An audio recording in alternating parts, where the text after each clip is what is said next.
It's scary getting older. It's scary for women getting older. Because men, if you get gray hair, that's sexy. That's salt and pepper. Hey. Women, we get gray hair and it's like, oh, what happened? That's not fair. I gotta start changing some things about my life. I can't keep shopping at the same stores I used to shop at. Like Forever 21? No, you're not. Turns out that was a lie. I cannot be in line behind some 21-year-old buying the same dress as her. She's out here living her best life. I'm trying to remember to take my vitamins. We like the same dress for different reasons. She's like, ooh, has pockets for my ID. I'm like, ooh, pockets for my Tums.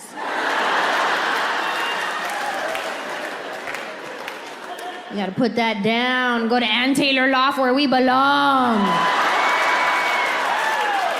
Go to White House Black Market. Do a loop-de-loo at Talbot's. Pass by J. Jill. Peek your head in at Chico's. And then go home because your feet hurt. I'm approaching the age where I'm gonna start getting my clothes the same place I get my groceries. Say I won't. You will catch me at Costco.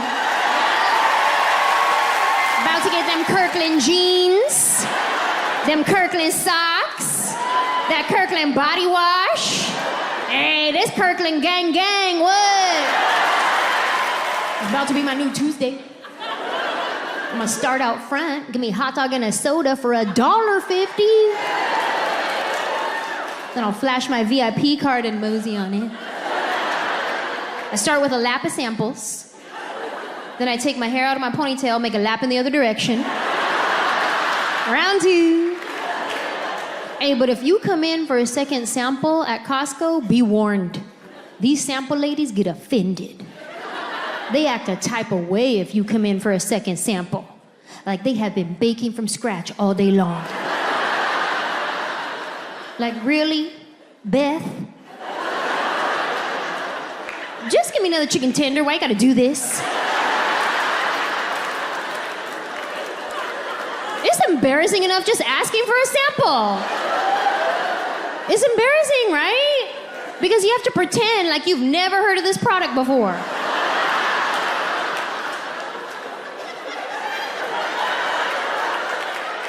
You said it's a tender?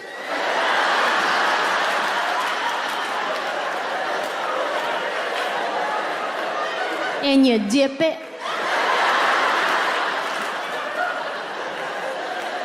Sure, I'll try one. I be coming up with lies just to get a second sample. I do. I'll be like, I'm sorry, can I get another one for my husband who's really hungry? Where is he? Oh, he's at home. I forget that I'm a little bit famous and sometimes people recognize me because one time I came in for a second sample and the sample lady was like, I've seen y'all. I was like, on TV? She goes, no, this is your third time. Mind your business, Beth.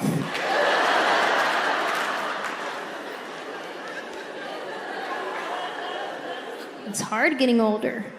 There's too many acronyms to keep up with now. Like my friend texted me the other day, she was like, TLDR. I was like, what's that? She said, too long, didn't read. I was like, oh, well, too short, didn't understand. I know BRB and LOL, that's it. And I have come to realize that I am far too generous with my LOLs. LOL has become a common courtesy. It's just a thing you say. Like another common courtesy, if somebody's next to you and they sneeze, what do you say? Bless you. But are you really blessing them from God? No. It's just a thing you say. When your friend texts you and they're trying to be funny, what do you say? LOL.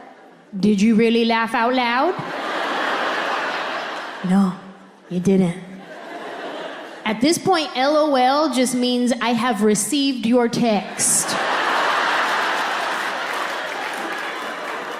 If I reply to your text with LOL, at most, a little bit of air came out my nostril.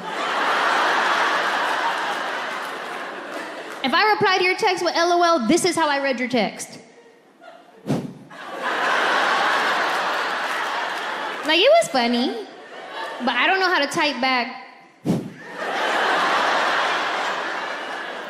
If I reply to your text with ha ha ha ha ha, that's funny. If I reply to your text with bwah ha ha ha ha, like BWHAHA, that means that was so funny I had to spit something out my mouth. If I reply to your text with rows of ha ha ha ha ha ha, I start using other letters like HAJK ha ha ha, QRST ha ha ha, that means that I said something funny and I'm really proud of myself.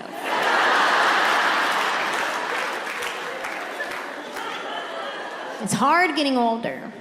But no matter how old I get, I will always be younger than my sister, okay?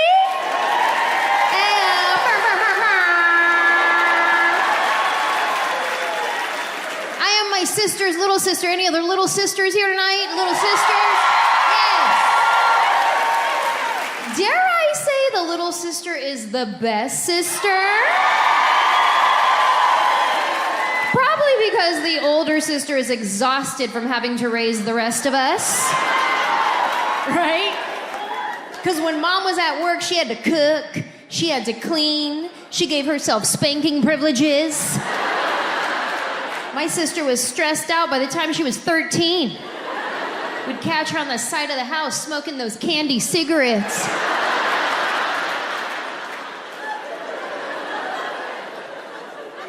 There was a dark period of time where she was going through about 6 packs a day. Probably because those things only had 1 puff of smoke in each cigarette. Those were some wild times, man. We'd be at the ice cream truck ordering fake cigarettes, fake chewing tobacco. I was 9 years old doing lines of lemon salt on my hand. Wild. I am my sister's little sister. We grew up best friends. We're still best friends. I talk to my sister like 5 times a day, which is great for me, not so much for her because she has a real job. And I call her when she's at work, so she answers the phone in her work voice. Hello. I go, hi.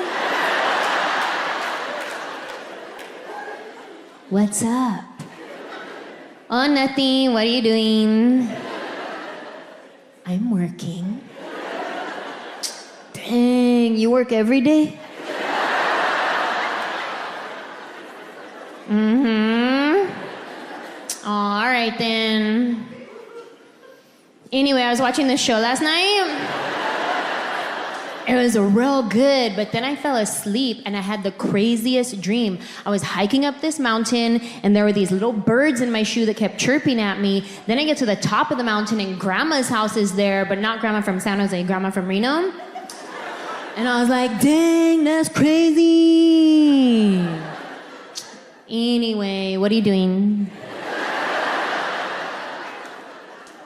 Still working. Okay, call me later, bye. And I hang up. Only she doesn't call me later. So I have to call her later. But she's at work. I don't want to be a pest. So I give it like at least an hour. Then I call her back. Now she answers the phone. No more work voice. Now she has deadlines. She has things to do. Now she answers the phone. What's up? Oh. Real quick, do you remember when Dad used to take us camping? Yeah? And remember how we always used to have those Dorito sandwiches with pickles in the middle? Yeah? Those are good, huh? And you'd think she'd be pissed because I'm wasting her time, but now we're talking about food and food is our jam, so she participates. Those were so good. I haven't thought about those in forever. I know. Do you ever think about Chef Boyardee raviolis? Yeah? Do you ever think about fish sticks? Yeah? Okay, I'll call you later. Bye. If I ever call my sister and she doesn't answer the phone, I automatically assume it was a mistake. She left her phone in the bathroom. I should definitely call her right back. And if she still doesn't answer the phone, then I wait for the text message from her that says, on a conference call, what's up? If I don't get the on a conference call, what's up text, then I know for a fact she's probably being attacked and I should definitely call her till she answers the phone. But she loves it though, you know what I mean? Especially when she's real busy at work, I'm like a breath of fresh air.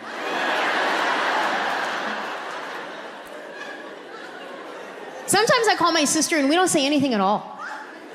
We're just on the phone. And my husband doesn't get it.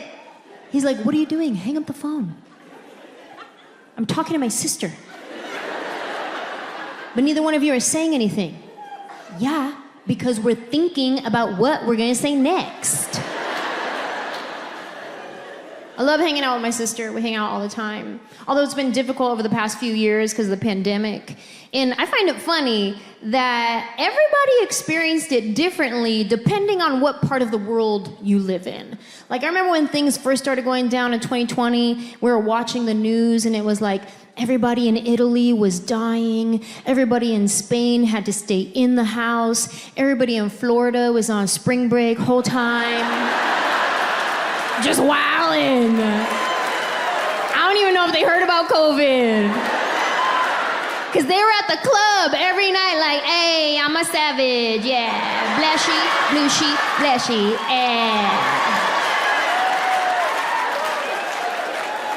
And I was at home watching the news like, Florida! What are you doing? You're embarrassing us. I remember when things started getting real serious and they were like, all right, nobody can go to work, only essential employees. And first of all, let's give it up for any essential employees that are here tonight. We thank you.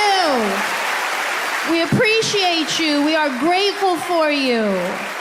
Whether you were in the ER or at Trader Joe's. It was a scary time. We didn't know what was happening, and you put that Hawaiian shirt on and you showed up. We appreciate that. It was an emergency. I needed my honey sesame cashews. They said only essential employees can go to work. So in my mind, I was visualizing all these high-rise buildings empty, cubicles empty, offices empty. It did not compute in my brain that also meant TJ Maxx was closed. Because I went to TJ Maxx and the doors were locked. And I was like, what's this? They said it's a world pandemic. I was like, yeah, but at TJ Maxx though? Isn't this essential? It is for me. Any other Maxinistas in the building tonight? Yes, Maxinistas, we go to TJ Maxx when we don't need anything. It's just a part of our mental health day. We just want to go look at stuff and smell candles. I feel good at TJ Maxx knowing that anything I would ever need in life I could get right here in this store. Whatever you need. You want a new outfit with a matching purse? We got you over here. You want some random spices you'll never find anywhere else? Over there by the lentil chips. You want some makeup for 50% off? Yes, I do. It's probably 7 years old. But it's Urban Decay for $3.99. By that point, it has Urban Decayed all the way. It's as if TJ Maxx was saying, here, you throw this away.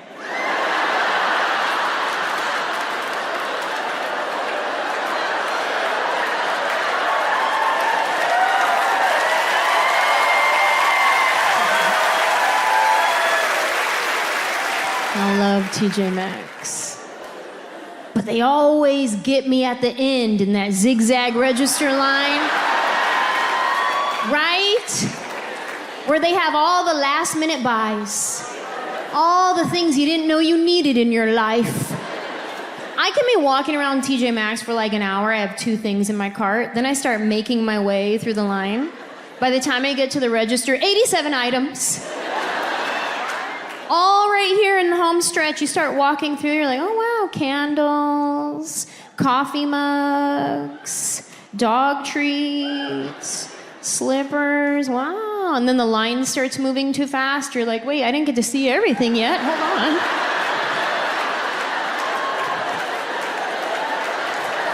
I just want to smell that candle. Excuse me. Sorry about that. Ooh, God, no. Don't smell that. It's bad. Ooh, don't do it. Love TJ Maxx. The doors were locked. I couldn't get in. I tried.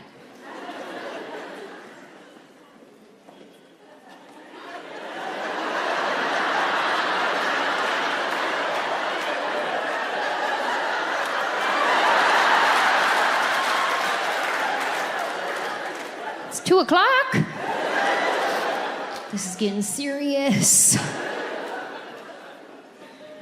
A lot has changed since COVID. Globally, on a world scale, things have changed. But even individually, in our own lives, we have all experienced change in some way. Like, I know people who have quit their careers, quit the gym, quit their marriage. A lot of divorces in 2020. People were like, whoa, whoa, whoa, I didn't sign up for all this. Actually, you did, till death do us part. Yeah, but every day, though?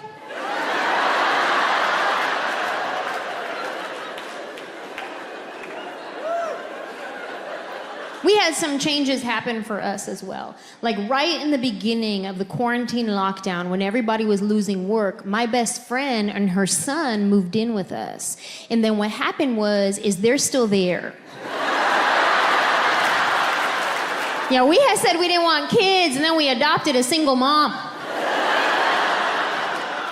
It's a blessing. They move in with us, and now we look like we have our own big love situation happening. Because from the outside looking in, it looks like we have a husband, 2 wives.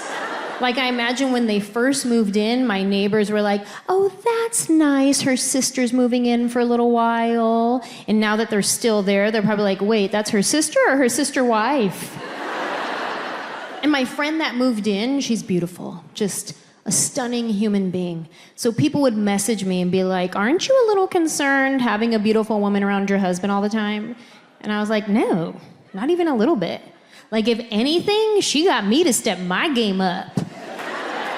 She did, because like when she moved in, I started doing that one thing, what do they call it? Try? I started trying. I started wearing clothes with zippers and buttons again.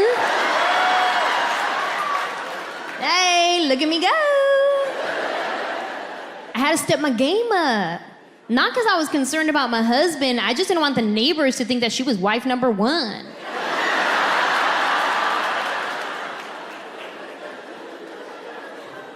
Her son Elijah, he was 10 years old when they first moved in. And he's used to being parented by one person, a single mom who's doing the best she can. So he knew how to work the system. Then they move in with us, and now he has 3 adults looking after him. He loves that part. And we all have a role in the house. Penelope is his mom. She tells him what to do and what not to do because she's the mom. But if he doesn't listen, that's when my husband, Tio Manuel, steps in. Tio Manuel is like the law of the house. Yes. And my role is I'm the snitch. Say I won't. I'm the one that's like, oh, are you supposed to be watching YouTube videos before school? That's interesting.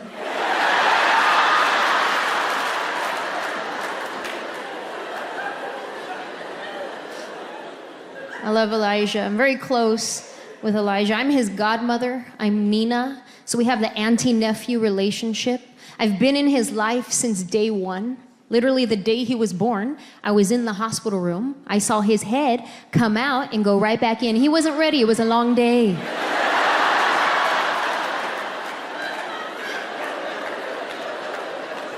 I love Elijah.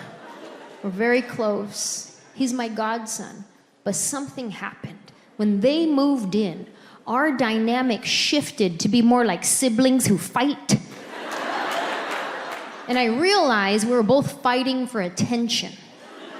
He's used to having his mom's attention all to himself. Then they move in with us, and I'm like, my best friend lives with me. We're gonna hang out every day. This is gonna be great. So now I'm the thing in his way. But he's also the thing in my way. He doesn't have siblings, so he doesn't know how to share. I don't have kids. I don't know how to share. So now we just bump heads. Sometimes Elijah and I will have good conversations with each other, but other times I just see him in the hallway and check him.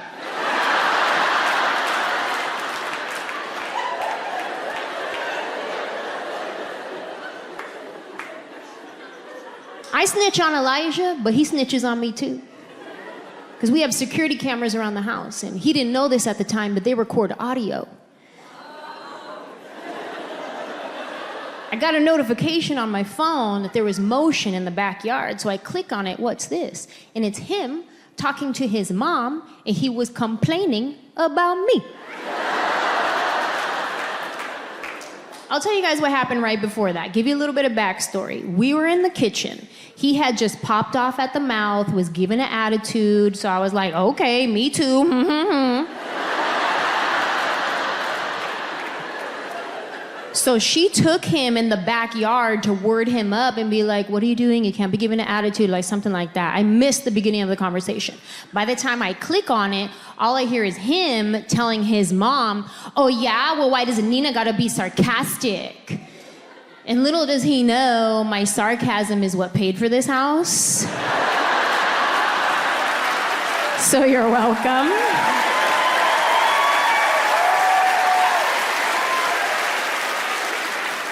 But now I have to chime in on my camera speaker.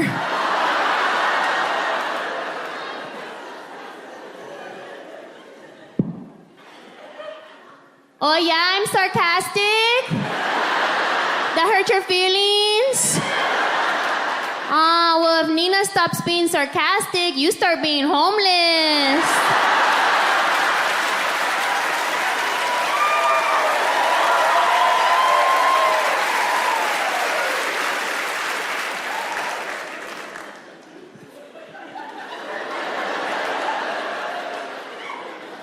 We had another big change happen for us, because I was born and raised in California, spent my whole life there.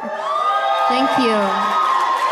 So never did I imagine that in the middle of a pandemic, that I would be moving to Nashville, Tennessee.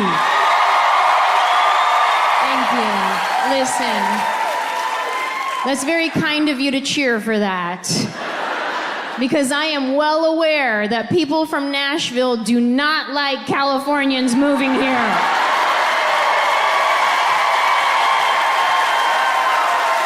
And hey, I get it. Me either. Let's cut it off after me.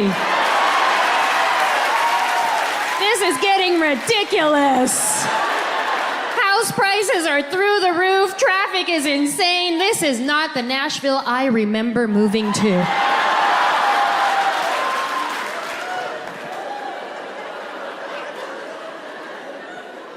I'm learning a lot being a California girl living in the South, because it's different here. I've learned when I go to a restaurant, if I order an iced tea, it automatically comes with 3 pounds of sugar in it. Y'all call that sweet tea. We call it diabetes.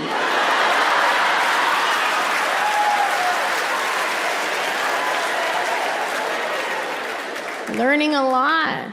Very simple things. Like when I'm in Los Angeles, if I go to a store and they're like, can I help you find anything? I'm like, I'm okay. And if I'm feeling really friendly that day, I'm like, I'm okay, thanks. That's it. That's where it ends. Then I got to Nashville. I'm at TJ Maxx one day. I can hear the ladies in the row next to me. Can I help you find anything? I'm all right, but thank you so much for asking. It's my pleasure. It's a beautiful day outside. Yes, it is, but they say it's gonna rain about 3 o'clock. Make sure you get home before the traffic is gonna be a mess. Bless your heart.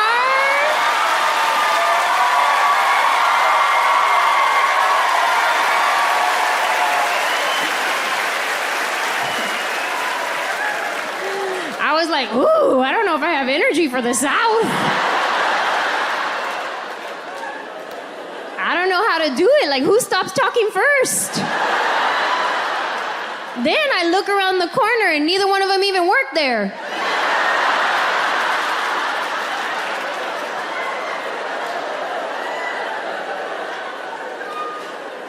And then somebody told me this. They were like, hey, when people say bless your heart, they can mean it in a good way or a bad way.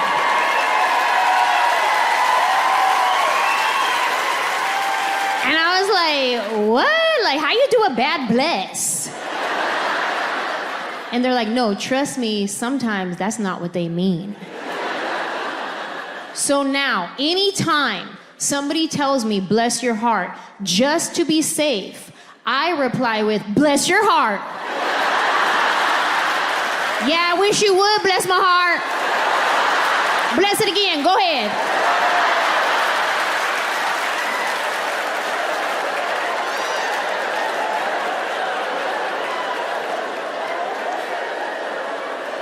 It's kind of like the old fighting words at church. I'ma pray for you. Oh, that's funny, because I'm already praying for you. Yeah, you been on my prayer wall. About to lay hands on you too, say I won't.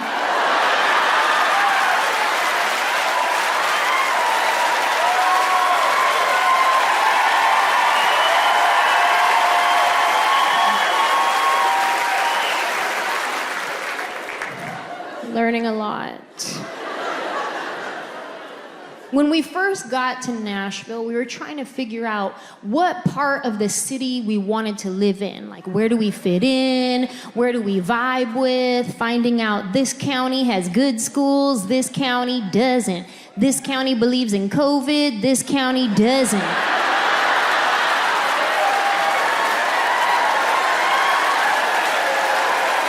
Where do we fit? And I would tell my friends, I'd be like, hey, I want to live somewhere where I could get a lot of land. And they're like, okay, you want to head south. I'm like, okay, cool. But I also don't want my neighbor to be racist, so how far south? You know what I mean? Like, are we talking Franklin or Pulaski? Like, how far?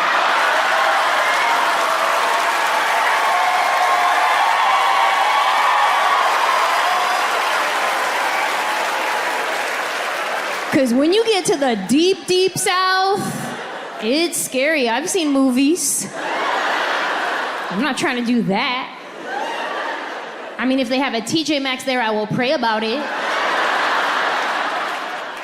And I'm a good neighbor. Like State Farm, I'm there.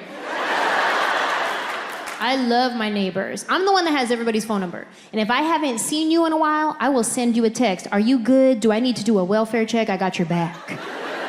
Because I love my neighbors. Every holiday season, I'm gonna get my neighbors a gift. Not the whole neighborhood, just the houses I can see from a front window. Because I love my neighbors, as long as they love me. And I know that's not how the Bible verse goes. But that is my interpretation. This is not the New King James Version. This is a new Queen Anjelah version. This is Anjelah 5:14. Do unto me as you want to get done. That's how you say amen in my Bible.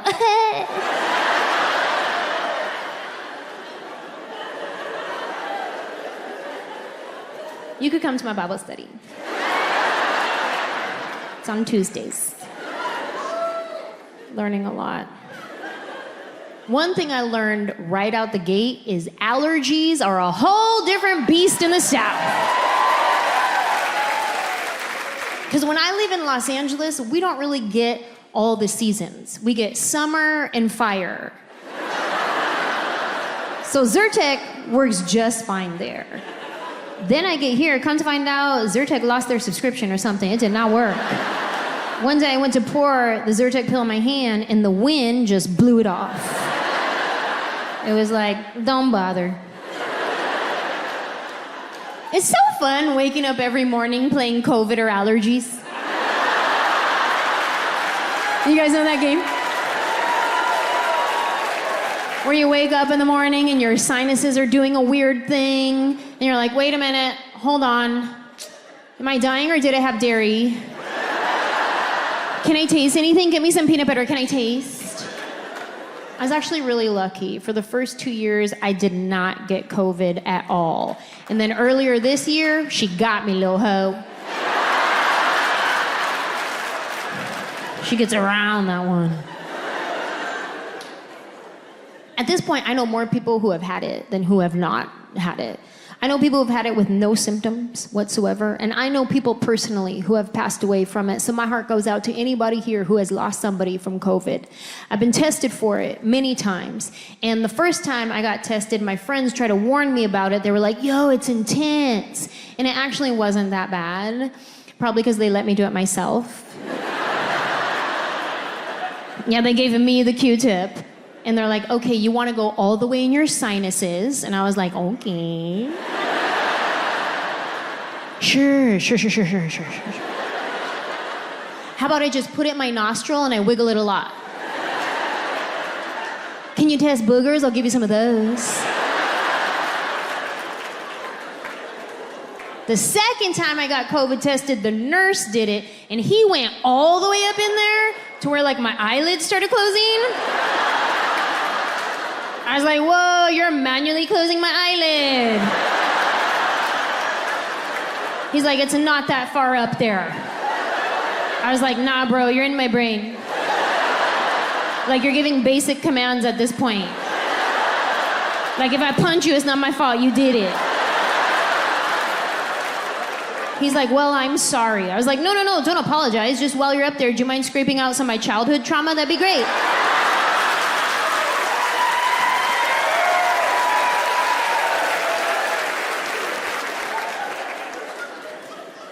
Could you imagine if that was a real option?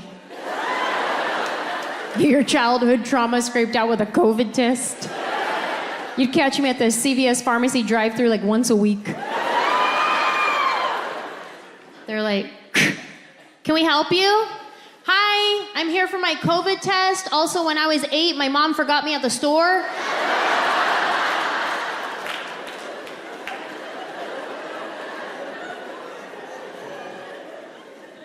Another thing I've learned living in the South is the bugs are bigger.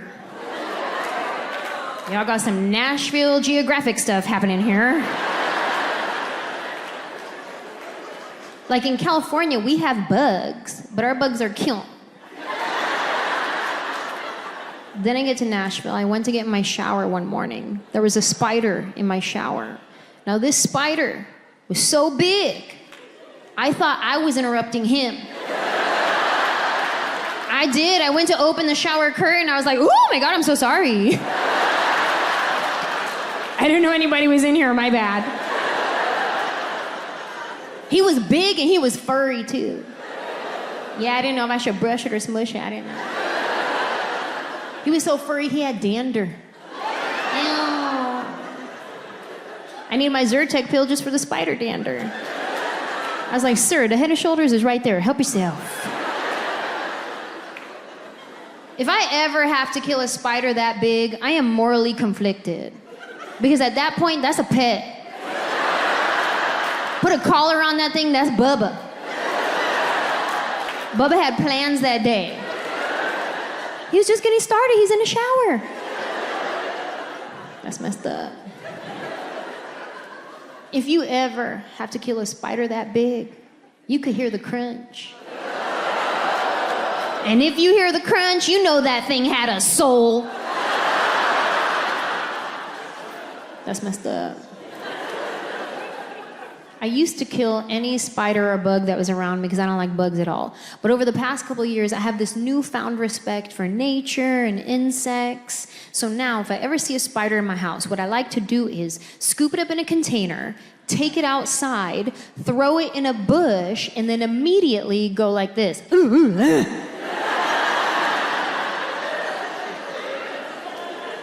But if I'm left with no choice and I have to kill a spider, I now like to start with an apology. Listen, sir. I know you weren't expecting this today. I'll be honest, neither was I. Truth is, I don't know you. You could be poisonous and you could kill me. So at this point, it's either me or you. And I have chosen you.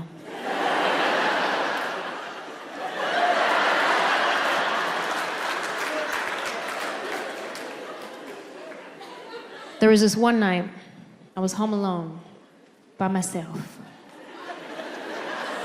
Because that's what home alone means. And I was watching The Night Stalker. Did you guys see that one? The documentary about the serial killer that was in Southern California, like back in the 80s. So I'm home alone watching this show, super creepy. Episode's done, I turn the TV off, and all of a sudden, I hear this on my front window. I said, nope.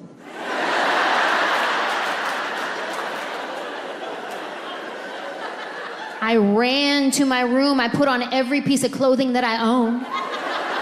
I said, if he's gonna try to assault me, he's gonna have to work real hard.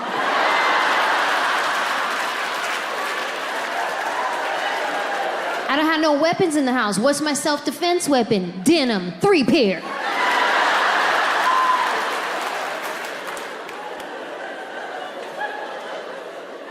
After a while, nobody came in the house, but I kept hearing the noise. Finally, I go to the window, I move the curtain, and I look outside. And it's not a psychopath trying to kill me. It was a mosquito. The size of a bald eagle. Or maybe it was a cicada. I don't know. I never seen a cicada in my life, but everybody kept telling me, oh, it's cicada season. Maybe it was one of those. Maybe it was a mix of both. Maybe it was a muscada. I don't know. Some Nashville Geographic stuff happening. This was the kicker for me, though. There was one night I was driving home, and I'm pulling into my driveway, and what do I see? A snake slithering across. That's where I draw the line right there. That's where I was like, all right, you know what, Nashville? Bless your heart.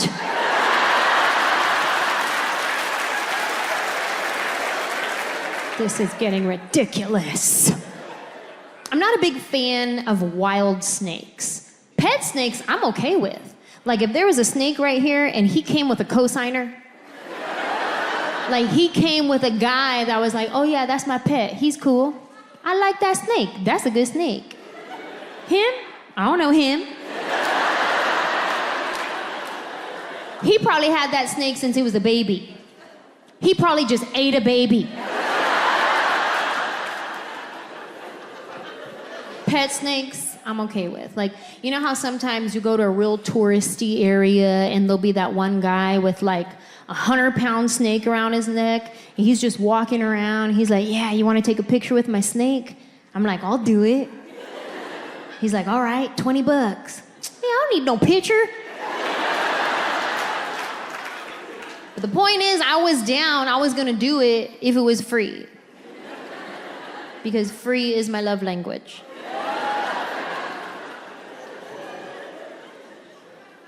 Learning a lot. Being a California girl, living in the South, I actually had my very first tornado warning experience. And like I said, I'm from California. We don't get tornadoes in California. We get earthquakes. Now, earthquakes are scary for people who have never experienced one.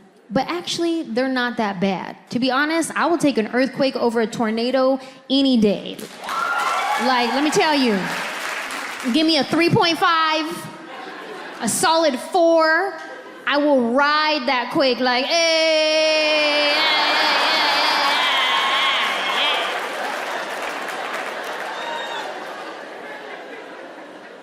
But a tornado, though? I don't know anything about tornadoes. This is what happened. We were asleep. It was 3 a.m. I get one of those Amber Alerts on my phone. The alert that goes off real loud. And I was like, okay, first of all, what child is getting kidnapped at 3 a.m. that they need to wake me up to tell me about it? What VIP child is this? That they think at 3 a.m. I'm gonna run outside looking for Honda Civics. A silver one, it's always silver.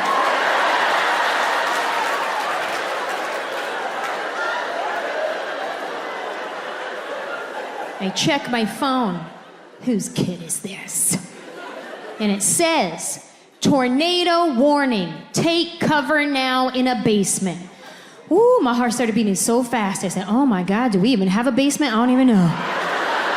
Because I'm from California, we don't do basements in California. That's dangerous because there could be an earthquake. I wake up my husband, I was like, babe, we got an alert on the phone. It says there's gonna be a tornado. We gotta go in the basement. Do we have a basement? Now, my husband is an Army brat. He grew up everywhere. He spent a lot of time in Kansas, and he was like, oh, we used to get these all the time. Don't even worry about it. Just go back to sleep.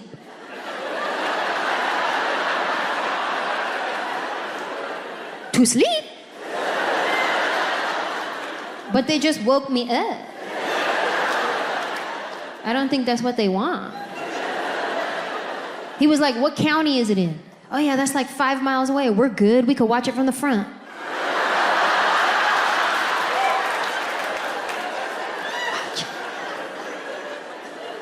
He went back to sleep. Wasn't even stressed at all. I got up. I said, oh no, this is an emergency. We sleep with one of those sleep sound machines that plays like the rain sounds. So we were already in the midst of a storm.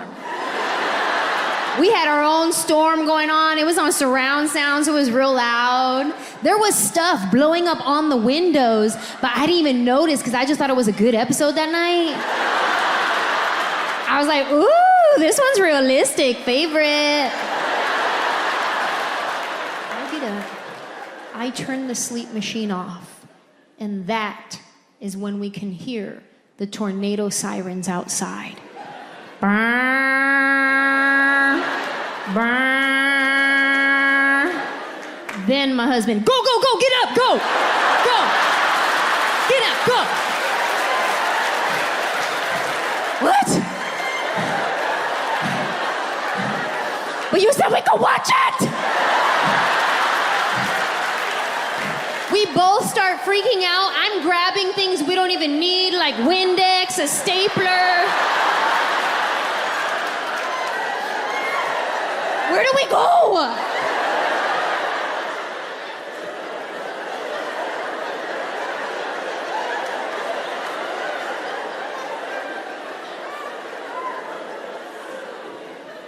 Turns out we do have a basement. Guess where it is? Outside. Like we're in the Wizard of Oz. We keep it locked for safety. And we keep the key in the junk drawer in the kitchen. You highly underestimate what you consider junk until you're in an emergency situation. Now, I don't know how you guys keep your junk drawers at home. Maybe you're highly organized. I open up my drawer, I gotta sift through a bunch of dead batteries, expired coupons, hella rubber bands. We don't even use rubber bands. But every time we get one, we gotta save it. Why? What is so sacred about a rubber band that we can't throw it away? Whether it came wrapped around the newspaper or asparagus, it's in the drawer now. And that asparagus rubber band, that's a good one. Woo. We better save this.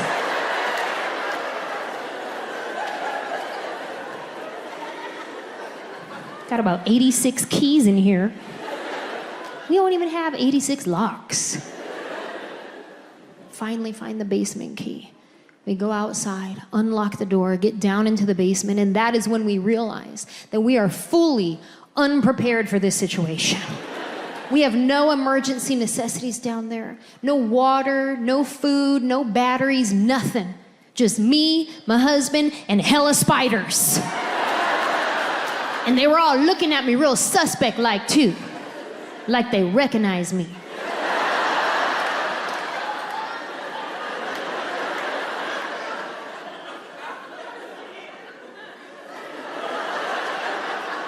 That's her?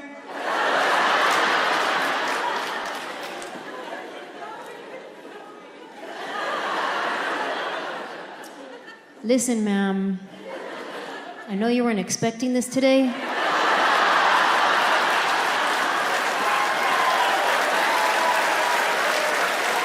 But this is from my homie Bubba right here.